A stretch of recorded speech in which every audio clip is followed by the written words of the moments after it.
No nii, meil on päeva tipphetk. Laseme kena Reina lõpuks vette. Ja siin kapten isiklikult dokumenteerib ka toimuvat. Härra kapten, kuidas olukord on? No, stressirohkem. Jaa. Aga lootusrikas. On jah? Jaa. Assa. Jah. Ei no äge tehnika, midagi pole öelda. Väga vinge. Aga logistiku pilgu läbi on see siin väga professionaalne, et minu arvates on kõik väga okei. Paat on ilusasti tasakaalustatud ja läheb väga kenasti. Kas sa lähed nüüd peale, jah? Jah. Ei noh, selge, et need mehed ei tee seda esimest korda siin.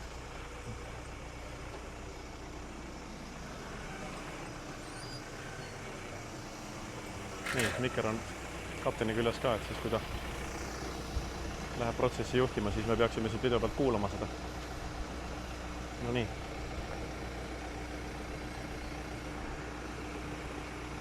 Ja siit ta läheb.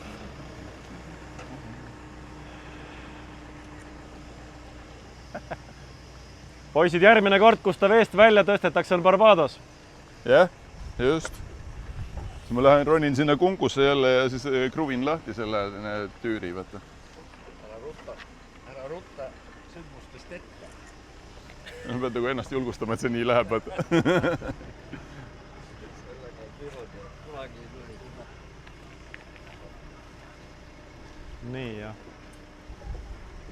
Kohe tuleb veega kokkupuude. Olemas.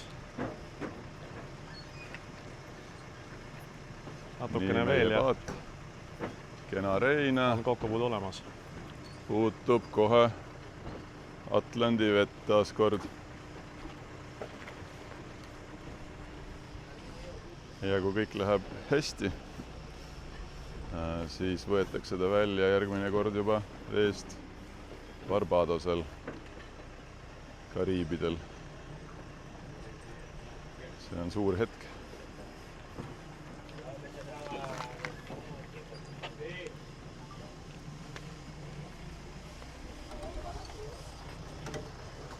Fantastiline.